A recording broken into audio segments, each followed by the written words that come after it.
आमे बसवाक कहूँ कहीं बसुना मुझे जानी अन्य मान जानी तल काटिचु चप्पल भी काम आज जो परिश्रम करते आपण मैंने गोटे निर्यास पहुंचीचु आपण मान भाग्य भविष्य उच्च हमार सूचना पाई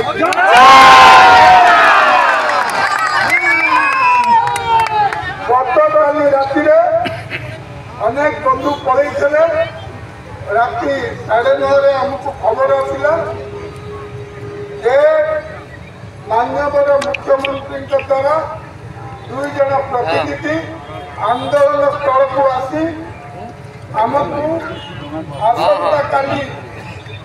अंतमंत्रिमंडल बैठक जोग देवाक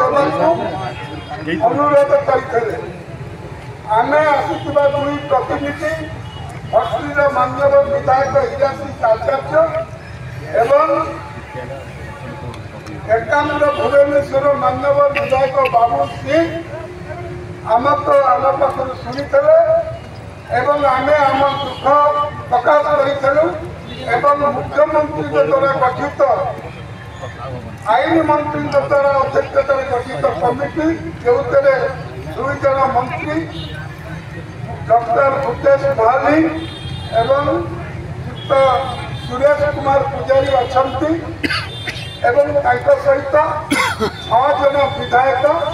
से कमिटी रही से कमिटी आगे आम आमर दाबी जनइबू सरकार आम कौन कहे आम से निर्देश जहाँ बाहर आमर चुक्ति से नहीं मुख्यमंत्री उपस्थापन करेंगे जेहेतु मुख्यमंत्री दायित्व अर्पण कर उच्च क्षमता संपन्न कमिटी आमरी समस्या बुझापी आम पूर्व निर्धारित कार्यसूची अनुजाई जाए पहुँचलु विधानसभा 14 नंबर प्रकोष्ठ कन्फरेन्स हल आमर जिते प्रतिनिधि जाइए आपंकर प्रिय सभापति संजय पट्टनायक साधारण संपादक मानव दास महासचिव हेमंत भटिया उपसभापति गौतम महाराण्य उपसभापति पूर्ण मिश्र युग्म संपादक दीपक पाणी और अजीजुर रहमान एवं आमर कार्यकारी सभापति प्रताप नाथ एवं आमर अच्छा मीडिया कोऑर्डिनेटर सागर स्वाई एवं गुरुचरण 6 नंबर मेडिकल गुरुचरण शतपथी आम समस्ते गलु बहुत सुंदर आलोचना है मुख्यतः छटई कर्मचारी की दयनीय अवस्था बिना कारण वर्ष वर्ष धरी काम कलापर भविष्य परिवार को विचार न करी सरकार अन्याय भाव गोटे गोटे मन इच्छा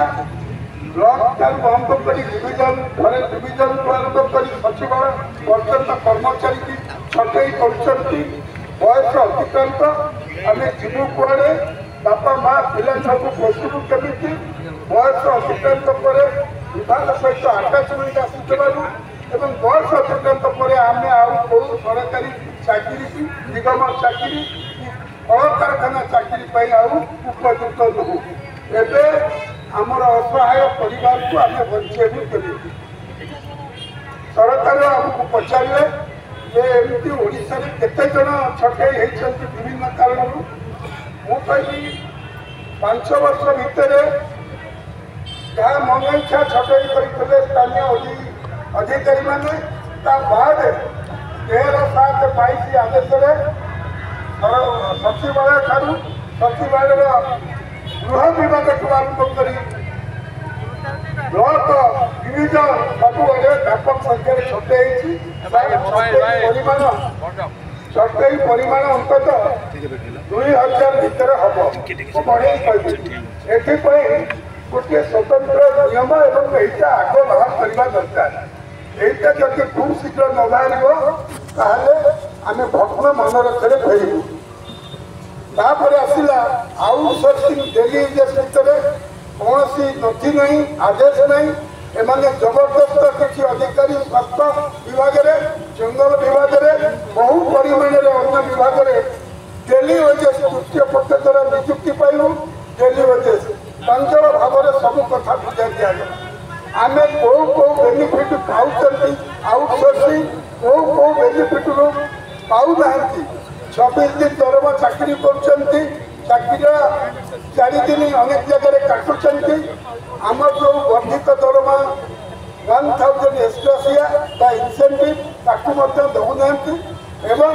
छुट्टी पाऊना मैटरनिटी लीव डेली वेजेस कर्मचारी पाऊना कहले कौ कारण आम कहलु लेबर ईएसआई बुझिलु से ऑर्डर करना लेबर कमिशन बुझिलु से करना सार ये सब मन इच्छा करी छटई कर आउटसोर्सिंग डेली वेजेस को विभाग कर न्यायत आईनित अपराध भूल मिछ से कहले नाई एटे केमि हम से कौन ईएसआई ईपीएफ कटुची आगे कहले हाँ डेली वेजेस कर्मचारी ईएसआई कटुची अर्थात आंकर ये आउटसोर्सिंग जमी ईएसआई ईपीएफ कटुची डेली वेजेस कटुची डेली वेजेस 30 दिन बदल 26 दिन दरमा पाइला बेले ईएसआई आउटसोर्स माने मासकर दरमा पाउछन सबू दरमा ठीक समय दि जाए मन इच्छा 3 मास 4 मास 3 मास मन इच्छा जो अधिकार है सठिक समय दि जाए पुराना सरकार तार दरमा कौ दिन सुधा दि कौ दिन विभाग अधिकारी माने आबसेंट स्टेटमेंट देवे कौ दिन टंका डिपोजिट हम कौ दिन से दरमा देवे 1 तारिख में दरमा दबा धार्य सरकारी निष्पत्ति की भावलेट कर सरकार नोट कले आइला आमर मुख्य दाबी आम प्रांजल भाव में सब कथा बुझेलु केमती आढक एम्प्लॉय मैंने फैक्टरी आसते परिवार सुपारिश आसिक ऑफिस दफ्तर कम करते से 99 मसीहा पूर्व जिते थे 70% सरकारी कर्मचारी हेले स्थायी हेले 99 दिन अंटिल फर्दर ऑर्डर ये नंबर 2 हेले डेली वेजेस रे काम करथबा लोक माने 13/5/1997 हेले तार मध्य डॉक्यूमेंटरी एविडेंस दिया हजार हजार आपनकर जो पारसिक जो बड़ शिक्षक से रेगुलर जो माने बापा माँ मरीगला रिहाबिलिटेशन दिया परीक्षा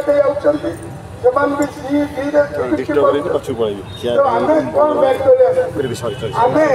हरियाणा सरकार पंजाब सरकार उत्तर प्रदेश सरकार आंध्र प्रदेश मध्य प्रदेश सरकार जहाँ जहाँ सब आदेश कला मंत्रिमंडल को देलु सबुठ खुशी कथा माननीय मंत्री आईन मंत्री कहले the process of regularization is started.